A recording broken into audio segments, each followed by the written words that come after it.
कहाँ पहुंचे बेटा कल?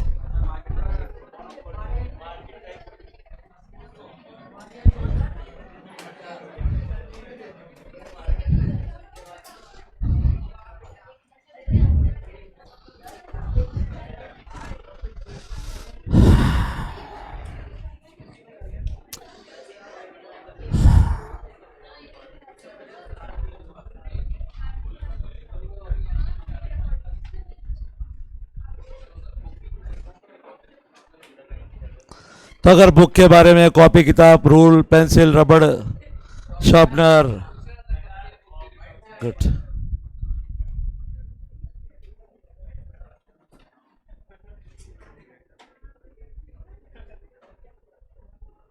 तो आगे बढ़े बेटा। अगर सब कुछ आदान प्रदान हो गया हो एंड वन मोर थिंग बेटा, हंसना अच्छा बात है पर डराना नहीं चाहिए लोगों को।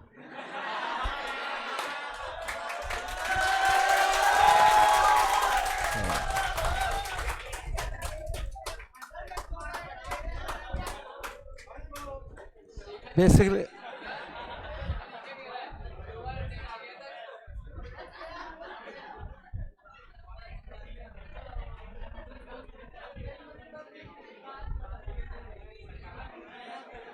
लिटरली मैं ऊपर की क्लास में था, इसके ऊपर वाले में, और वहां मुझे सुनाई दे रहा था। हंसो आराम से, लेकिन हंसना है सिर्फ। सो हेडिंग लिखिए बेटा। हेडिंग है price and output determination. Price and output determination.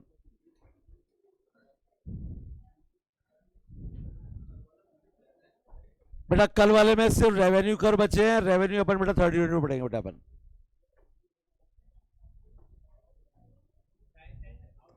Yes, price and output determination. हाँ ये सेकंड यूनिट बेटा।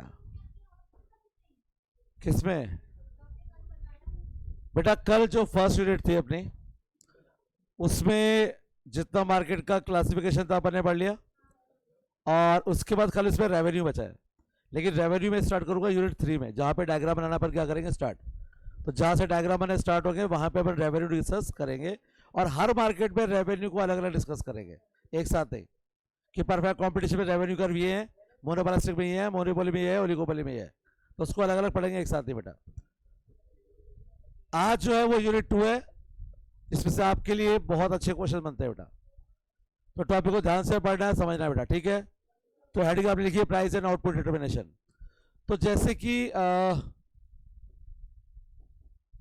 हमने लॉ ऑफ डिमांड और लॉ ऑफ सप्लाई पढ़ा था बेटा, पढ़ा था क्या बेटा?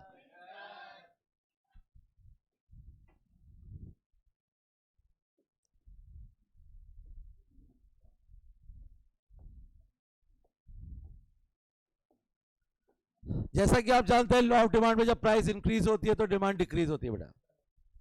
प्राइस इंक्रीज होगी तो demand decrease.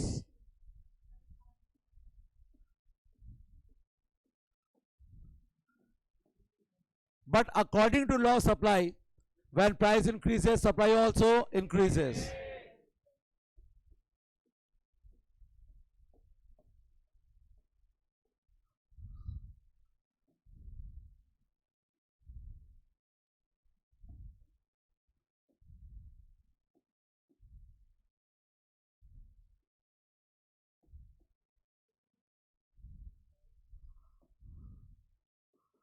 So demand and supply is 10, 20, 30, 40, 50.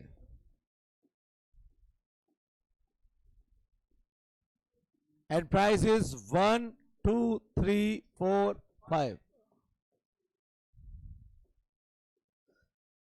सो बेटा when price is 5 demand is 10, price 5 है डिमांड है 10, प्राइस 4 है डिमांड है 20, 3 प्राइस पे वो 30 है, 2 प्राइस पे वो 40 है, और 1 पे बेटा वो है 50। सो ये आपका डिमांड कर्व है बेटा डीडी। और अब आते हैं सप्लाई कर्व पे, प्राइस 1 है सप्लाई 10 है बेटे, तो ये हो गया बेटा 10, 30,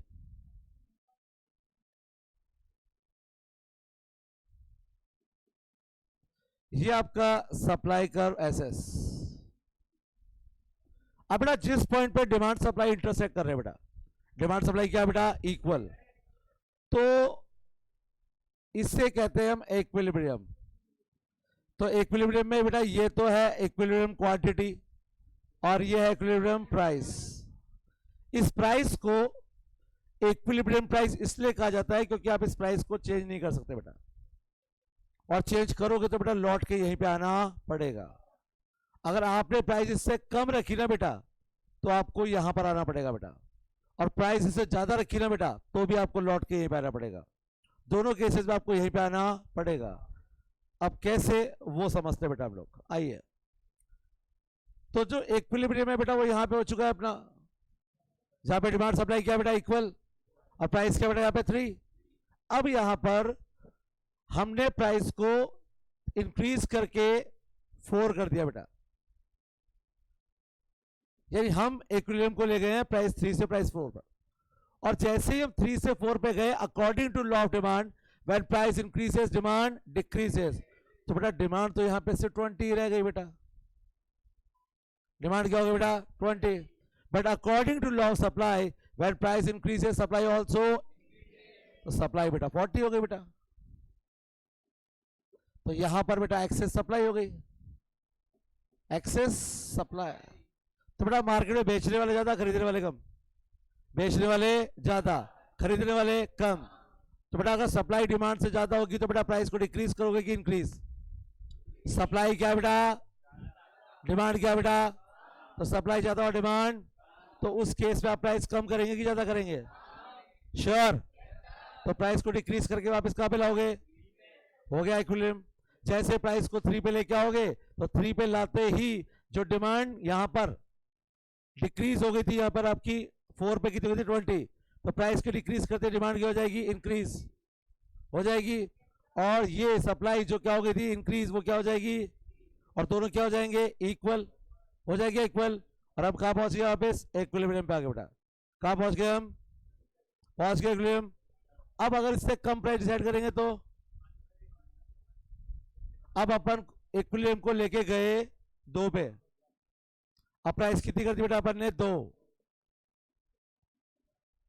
सो जैसे प्राइस आपने 2 रुपए की तो according to law of demand when price decreases demand, तो डिमांड कितनी होगी बेटा भाई, इस प्राइस पर डिमांड कितनी है 40, और सप्लाई कितनी है बेटा, जब प्राइस 2 है तो सप्लाई कितनी है बेटा यहाँ पे 20।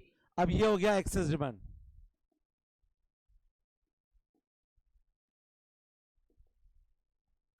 मार्केट की वो कंडीशन जहां पे खरीदने वाले बहुत ज्यादा है, डिमांड बहुत ज्यादा है और सप्लाई क्या बेटा कम, प्राइस को इंक्रीज करोगे डिक्रीज, और इंक्रीज करके कहां पहुंचोगे बेटा वापस 3 पर, क्या हो जाएगा बेटा वापस इक्विलिब्रियम।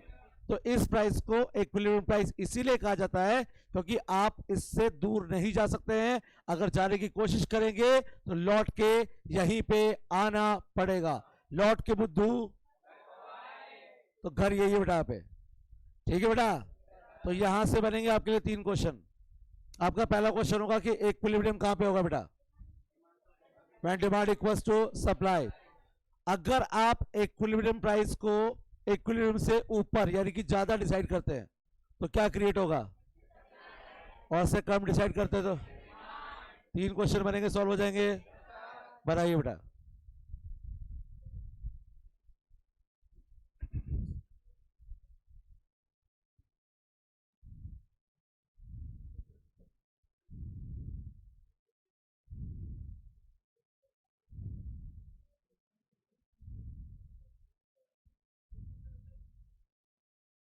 ये कौन है भाई?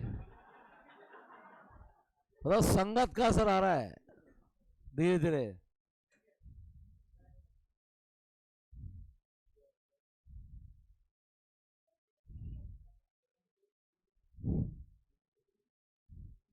बेटा आप क्या की पहचान में आती है कौन हंस रहा है बेटा? मैं आप लोगों की हंसी पहचान चुका हूं बेटा। क्योंकि कुछ लोग क्या यूनिक होते हैं बेटा वो।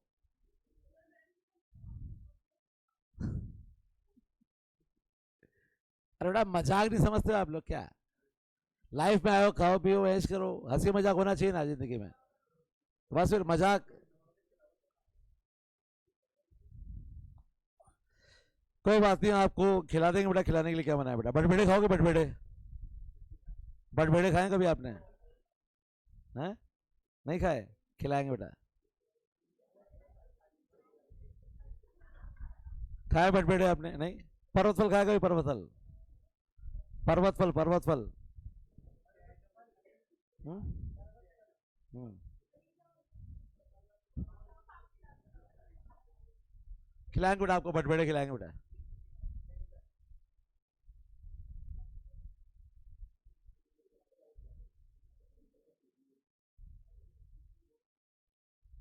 बनाया बेटा सबने? बनाओ आराम से बनाओ। सुंदर सुशील बनाना बेटा। हाँ संस्कारी भी, टिकाऊ भी। एग्जाम तक तो टिक जाए जो। एग्जाम तक दिमाग में टिक जाए, उसके बाद डिलीट हो जाए तो हो जाए, कोई टेंशन नहीं है बेटा। लेकिन ये डायग्राम तो इंटर में ही पढ़ना है आपको।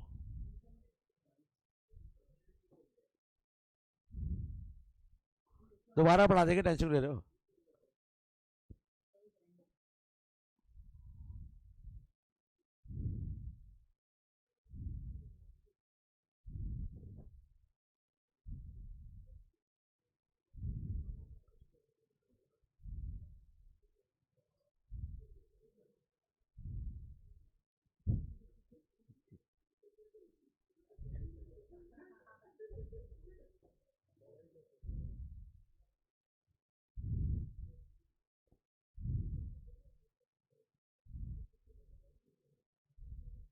बनाया बेटे सबने? Very good. आराम से आराम।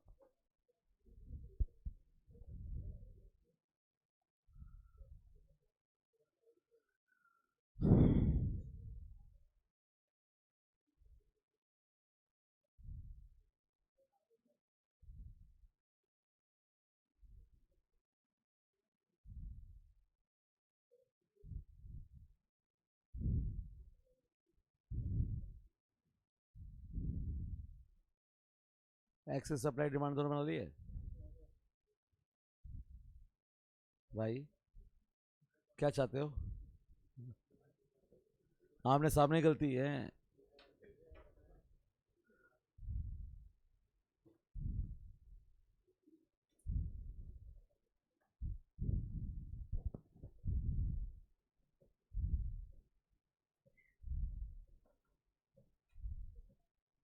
ओके आशीष,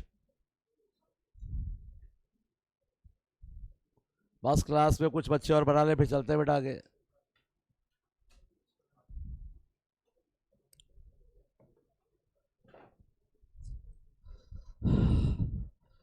तो चला जाए बेटा आगे। तो हेडिंग लिखिए बेटा। हेडिंग है change in demand, change in demand and its effect on equilibrium. Change in demand and its effect on equilibrium. तो अगर डिमांड चेंज होता है तो उसका इक्विलिब्रियम भी क्या इफेक्ट है, हम आज देखेंगे बेटा। कुछ ऐसे रूल्स जो हम काफी टाइम से पढ़ते आ रहे हैं, आज उनके अगेंस्ट जाना है बेटा। For example law of demand याद ही होगा बेटा आपको। Keeping other factors, price decreases demand, price increases demand. तो ये तो हमने पढ़ा है बेटा। आज थोड़ा सा डिफरेंट कॉन्सेप्ट है क्योंकि आज हम मार्केट पढ़ रहे हैं बेटा, और मार्केट में हम प्राइस का इफेक्ट डिमांड पे नहीं, डिमांड का इफेक्ट प्राइस पे देखेंगे. So when demand increases, price also increases, and when demand decreases, price also. अरे सिंपल सी बात है बेटा, जिस चीज की डिमांड ज्यादा होगी उसकी प्राइस ज्यादा ही होगी.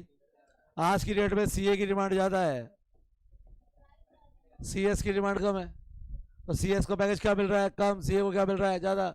डिमांड ज्यादा है, इसलिए सीएस का बेसिक जो काम है वो लीगल देखना होता है, लीगल मैटर देखना का काम होता है सीएस का, जबकि सीए भी लॉ पढ़ के आता है. जो सीएस है वो सीए का काम नहीं कर सकते, लेकिन सीए और सीएस दोनों का काम कर सकता है. आपको जो पैकेज बढ़ा है ना, उसकी वजह यही है कि कंपनीज ने अब सीएस अपॉइंट करना बंद कर दिया. वो खाली सीए अपॉइंट करते हैं और उससे उम्मीद करते हैं कि वो सीए और सीएस दोनों का काम कर लेगा. इसे दोनों का पैकेज मिला के एक साथ 20 लाख रुपए, 10 लाख उसका, 10 लाख इसका, दोनों का मिला कितना हो गया? 20 लाख. बोले 20 लाख किसको दे रहे हैं? आपको. आपको दोनों का काम करना पड़ेगा. बोले सर तीनों का कर लूंगा मैं. नहीं, मालिक भी मैं ही बन जाऊंगा, तुम घर जाओ. सीए में, सीएस में, और कंपनी का मालिक भी. बस तुम निकलो, अपना काम बनता. और तो यहाँ पे बेटा डिमांड का इफेक्ट प्राइस पर, जिसकी डिमांड ज्यादा उसकी प्राइस ज्यादा. आईपीएल में कई बार देखते हैं आप, कुछ प्लेयर्स की डिमांड क्या होती है बेटा? ज्यादा. उनको पैकेज क्या मिलता है बेटा? ज्यादा. कई की डिमांड क्या होती है? इरफान पठान किसी ने खरीदा नहीं, यूसुफ पठान किसने खरीदा ही नहीं, ईशान किशन. शायद मेरे हिसाब से 40 लाख से स्टार्ट हुआ था वो, 40 लाख या 60 लाख से, आई थिंक 80 लाख था.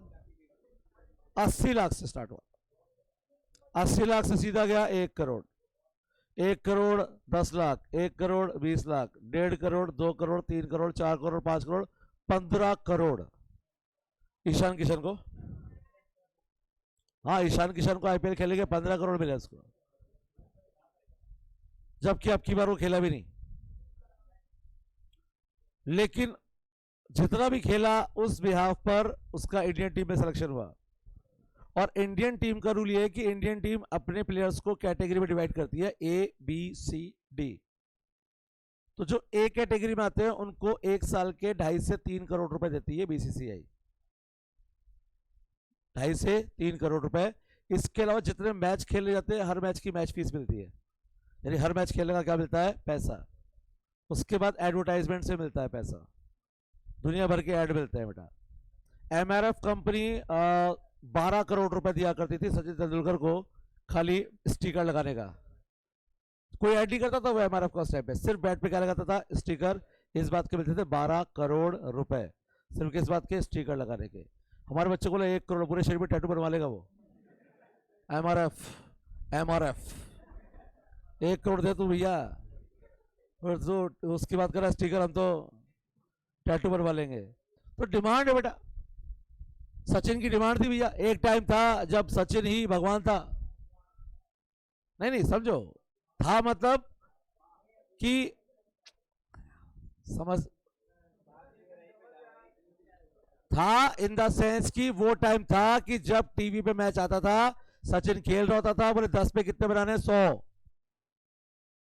10 पे 100 है, सचिन खड़ा है, शायद कुछ उम्मीद है, जबकि हम जानते कि पॉसिबल नहीं है, फिर भी सचिन है ना. और अगर सचिन आउट हो गया 100 में 10 बनाने इनके बस की नहीं है, इनसे नहीं बढ़ेंगे. तो पूरी टीम जो थी ना वो एक बंदे के दम पे चलती थी, सचिन. तो वो टाइम था बेटा. सहवाग तो बाद में आया ना बेटे, सचिन तो काफी पहले से खेल रहा था बेटा. तो सचिन टीम के लिए जो था ना वो सबसे इंपॉर्टेंट प्लेयर था, और यही रीजन था कि उस टाइम के जो कैप्टन हुआ करते थे उनको इतने ऐड नहीं मिला करते थे, उनको इतना पैसा नहीं मिलता जिसको जितना किसको मिलता था? सचिन को. और बेसिकली सचिन की लाइफ हम अगर देखें तो सचिन ने मेहनत की है भैया. 16 साल का था वो, 16 साल का था, और पाकिस्तान के अगेंस्ट खेल रहा था. और पाकिस्तान के बॉलर वैसे थे जैसे वेस्ट इंडीज के थे, खतरनाक फास्ट बॉलर. और उन्हें तो मजाक उड़ा रहे हैं, बच्चा है, बच्चा है, कहाँ से उठाया? गली में से इसको चेन को लेके बिल्कुल. हाँ हाँ फैक्ट है वो, हालांकि वो जो उस पिक्चर में था वो छोटा बच्चा था, लेकिन सचिन इतना छोटा था, 16 साल का था वो। और लिटरली उन्होंने कहा कि यार क्या यार ये बच्चा कहाँ से उठा लाया यार ये। फिर वो उसको बोला भाई ध्यान से फेंकी हो गई, मर बना ली जा गई है, कहीं बॉल यहाँ पड़ गई इसकी, खत्म हो जाए कहानी इसकी आराम से। जब वो खेला तो पता लगा कि वो क्या चीज़ है वो। तो डिमांड बेटा, मार्केट में जिस जिस की डिमांड ज़्यादा है ना उसकी प्राइस ज़्यादा है। और सीए बनने के बाद अगर आपकी डिमांड भी ज़्यादा हुई, सीए बनना एक बहुत बड़ा टास्क है, लेकिन सीए की एबिलिटीज़ भी मैटर करती हैं। कई लोग ऐसे हैं जिनका स्टार्टिंग पैकेज 15 से 20 लाख होता है, लेकिन 2 या 3 साल में वो उसको 50 लाख या 1 करोड़ तक ले जाने की कैपेबिलिटी रखते हैं। एबिलिटी होनी चाहिए। तो डिमांड में ज़्यादा रहोगे ना तो प्राइस क्या मिलेगी, ज़्यादा। और डिमांड कम होगी ना बेटा तो प्राइस भी क्या हो जाएगी बेटा, कम। तो मार्केट का रूल ये है कि जिसकी डिमांड ज़्यादा उसकी प्राइस ज़्यादा, जिसकी डिमांड कम उसकी प्राइस। और ये हम चल रहे अगेंस्ट, क्योंकि हमने आज तक ये नहीं पढ़ा था, हमने पढ़ा था आज तक ये, हमने पढ़ा था when price decreases demand and when price increases demand. तो रिलेशन कल तक क्या था बेटा, नेगेटिव था। आज क्या हो गया बेटा, आइए देखिए पॉजिटिव कैसे हुआ। तो बेटा, हाँ बेटा, बेटा डिमांड ही तो चेंज हो रही है और उसका इफेक्ट किस पे पड़ रहा है बेटा, इक्विलिब्रियम पे पड़ रहा है। कैसे पड़ रहा है यही देखने जा रहे हैं बेटा। ये डिमांड डी डी और ये supply S S, E point, O Q demanded supply, OP price. अब बेटा यहां पर इक्विलिब्रियम हो चुका है, सप्लाई कांस्टेंट है, सप्लाई क्या बेटा, और डिमांड इंक्रीज हो गई है D1 कितनी हो गई डिमांड। तो हम कहां पहुंच गए बेटा, यहां पर बनेगा आपके लिए पहला क्वेश्चन। क्वेश्चन ये है कि अगर सप्लाई कांस्टेंट है और डिमांड इंक्रीज होती है, सप्लाई क्या बेटा और डिमांड क्या होती है बेटा, तो उस केस में बेटा क्वांटिटी भी इंक्रीज होगी और प्राइस भी इंक्रीज होगी। पहला क्वेश्चन क्या बना कि अगर सप्लाई कांस्टेंट है और डिमांड क्या होती है बेटा, तो क्वांटिटी क्या होगी बेटा और प्राइस भी क्या होगी, दोनों क्या होंगे, इंक्रीज। अगला क्वेश्चन है कि सप्लाई कांस्टेंट है और डिमांड डिक्रीज हो गई बेटा, तो हम आ गए E2 पर, क्वांटिटी भी हो गई डिक्रीज और प्राइस भी हो गई डिक्रीज। तो इस डायग्राम में से आपके लिए बनने वाले टोटल 2 क्वेश्चंस। पहला क्वेश्चन ये है कि अगर सप्लाई कांस्टेंट है और डिमांड इंक्रीज होती है, सप्लाई क्या है बेटा और डिमांड क्या होती है, तो क्वांटिटी भी इंक्रीज होगी और प्राइस भी इंक्रीज होगी। और सप्लाई कांस्टेंट है, डिमांड डिक्रीज हो जाए तो प्राइस भी डिक्रीज और क्वांटिटी भी, याद रहेगा बेटा, बनाइए बेटा। हेडिंग लिखाई थी ना बेटा आपको, change in demand and its effect on equilibrium.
तो चले बेटा आगे, बना लीजिए बना लीजिए।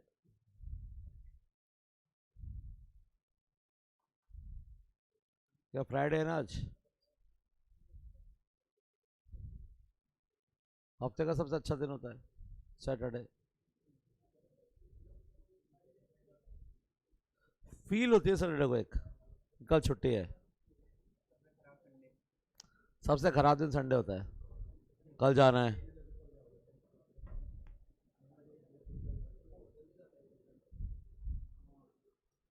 सैटरडे से उठते टेंशन शुरू हो जाती है, कल जाना है। तो जो फील है ना वो सैटरडे को ही है। चाहे आप सैटरडे को सारा दिन काम करते हो लेकिन आपको फील होती है कल, अरे कल संडे। वीक में कम से कम 2 संडे होने चाहिए, मंडे ट्यूसडे संडे,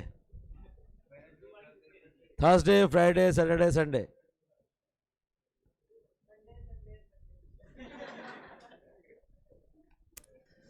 तभी देश गरीब है हमारा, तो डेली संडे चाहिए आदमी को।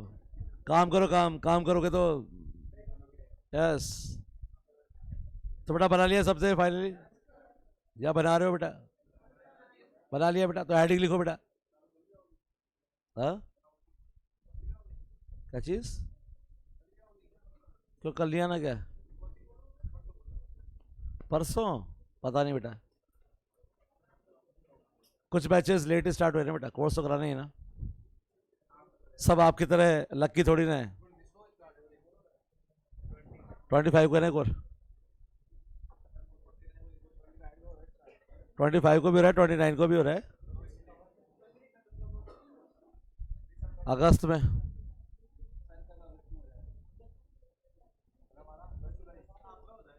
आपका 10 जुलाई।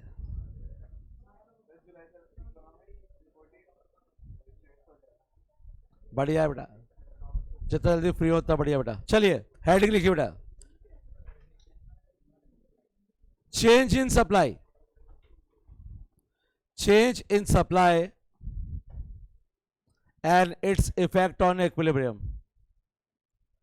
change in supply and its effect on equilibrium। तो सप्लाई चेंज होने का क्या इफेक्ट है वो हम देखने जा रहे हैं बेटा।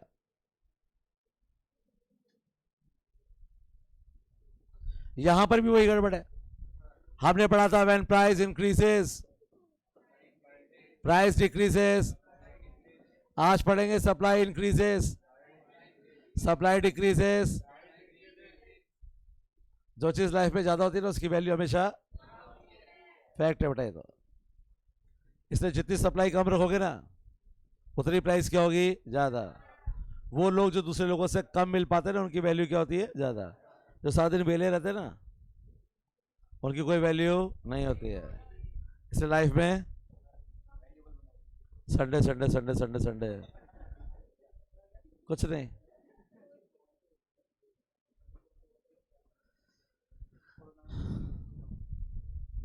सही बात है बेटा, लेकिन वो सिर्फ आपके लिए था बेटा, हमारे लिए नहीं था बेटा, क्योंकि हम तो उस टाइम भी क्लास ले रहे थे बेटा ऑनलाइन। गुड।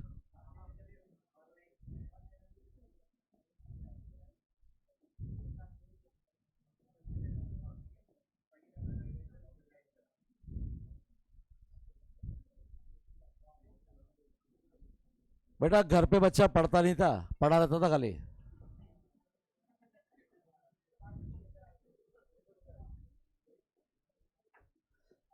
हमने ऑनलाइन क्लासेस में ये कंडीशन रखी थी कि बच्चा अपना कैमरा ऑन करके बैठेगा, तब करीबन 20-30% का तभी बंद ही रहता था। अब जैसे सोफे लेटा हुआ कैसे बेचारा कैमरा ऑन करे बेचारा। ये सप्लाई है, पहली बार पता लगा। डिमांड तो ऐसे होता है बेटा, सप्लाई तो ऐसा होता है। ये देखो ये क्या बेटा, सप्लाई। वो डिमांड ही था बेटा। क्या था बेटा, डिमांड।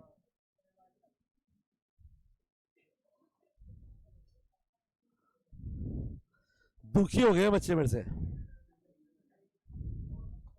है ना बेटा? दुखी हो गया ना, दुखी।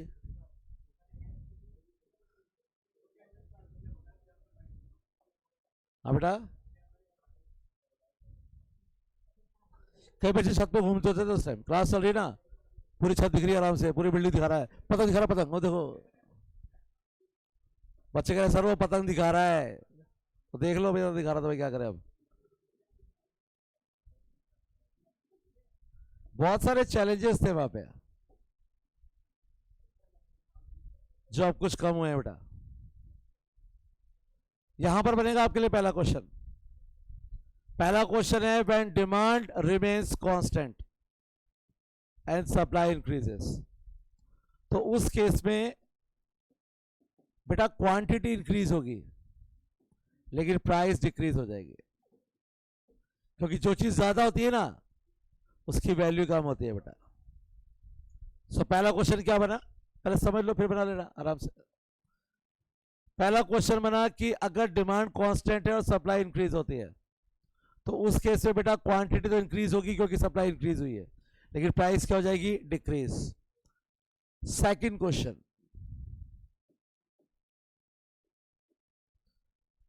When demand remains constant and supply decreases, तो उस केस में बेटा सप्लाई डिक्रीज हुई है तो क्वांटिटी डिक्रीज होगी, प्राइस इंक्रीज हो जाएगी बेटा। तो यहां से भी आपके लिए कितने क्वेश्चन बने बेटा, 2। क्लियर है क्या बेटा, बनाइए बेटा।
बेटा बनाया क्या सबने, बना लीजिए बना लीजिए, नहीं बनाया तो बना लीजिए।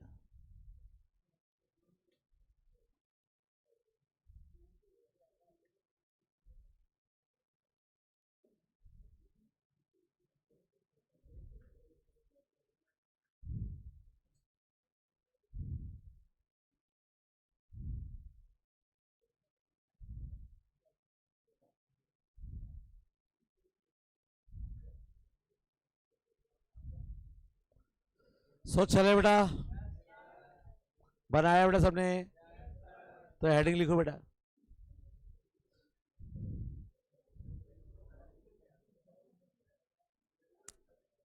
रुक गए बेटा,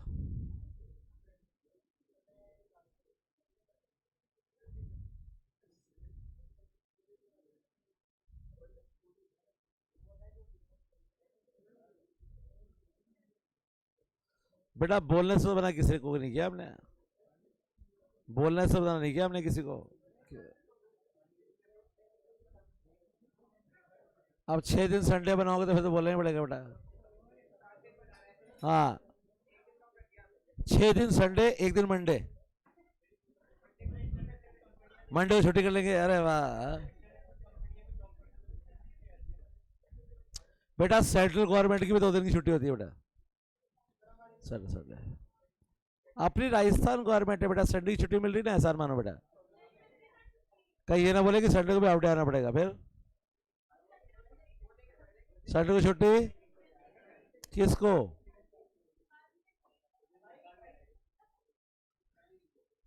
बेटा एमएनसीज में जाओगे वहां पे खूब छुट्टियां मिलेगी बेटा आपको, वो घर से करने के लिए देंगे काम आपको, वर्क फ्रॉम, आपको 2 दिन की छुट्टी, 48 घंटे का काम बस।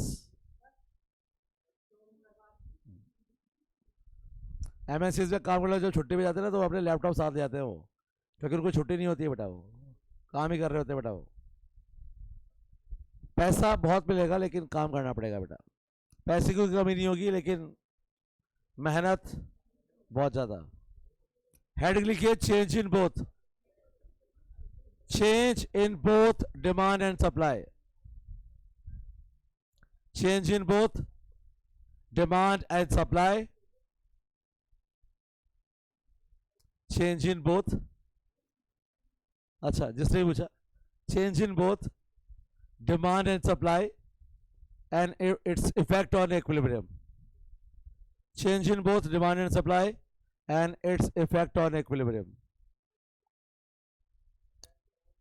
हाँ, अब अगर दोनों चेंज होंगे तो क्या होगा, और यहां से सबसे मजेदार क्वेश्चन बनेंगे बेटा अभी।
समझना शुरू करो बेटा।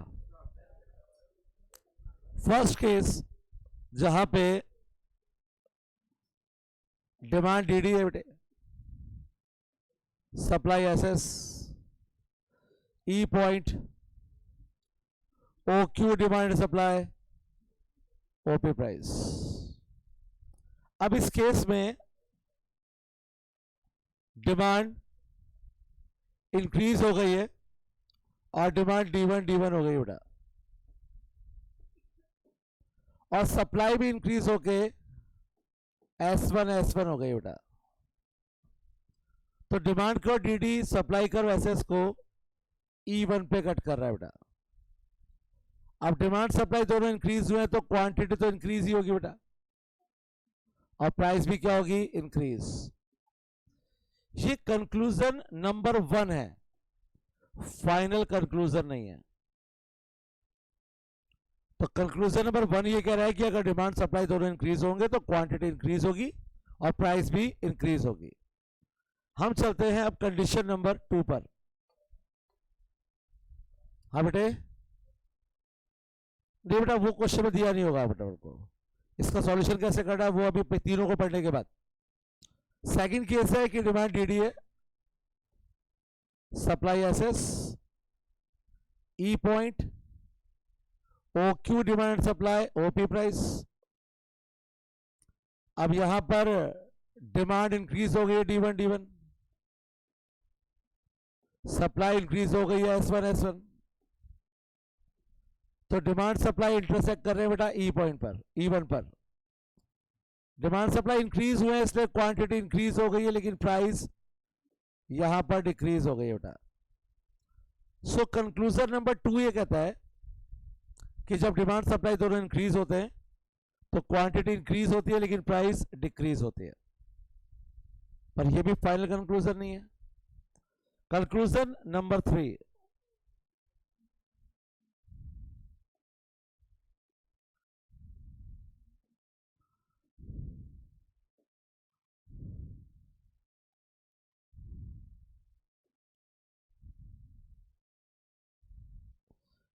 डिमांड डीडी से इंक्रीज होकर D1 हो गई बेटा,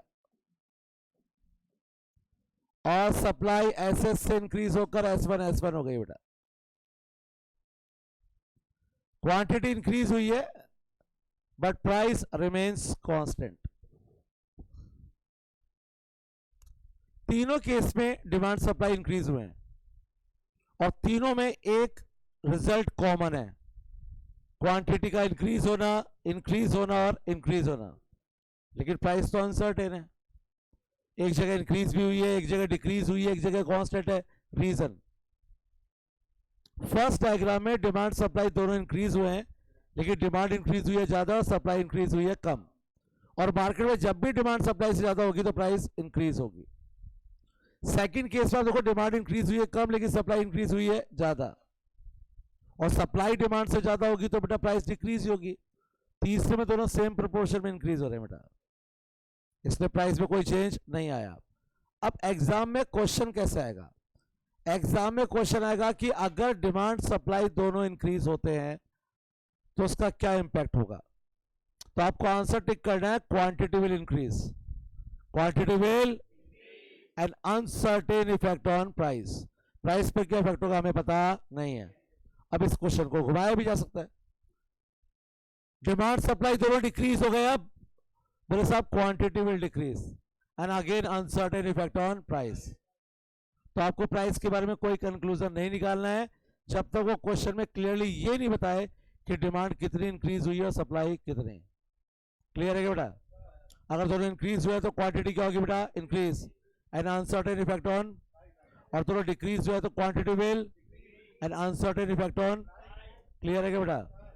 निपटाओ बेटा।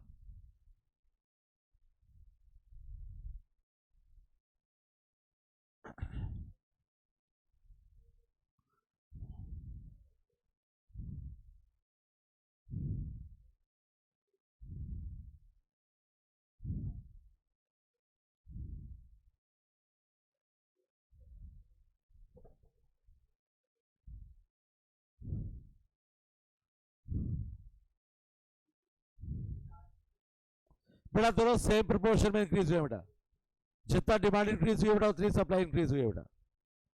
और जब सेम प्रोपोर्शन में इंक्रीज होंगे, देखो प्राइस में चेंज कब होता है? जब या तो डिमांड सप्लाई से ज्यादा हो या सप्लाई डिमांड से, दोनों इक्वल प्रोपोर्शन में इंक्रीज होंगे तो प्राइस में कोई चेंज नहीं होगा बेटा। डिमांड 10% बढ़ी, सप्लाई भी 10% बढ़ गई, तो बेटा वहां पे तो इक्विलिब्रियम ही हो गया ना बेटा उसका, इसलिए बेटा।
इसके बाद कोई क्लास है क्या?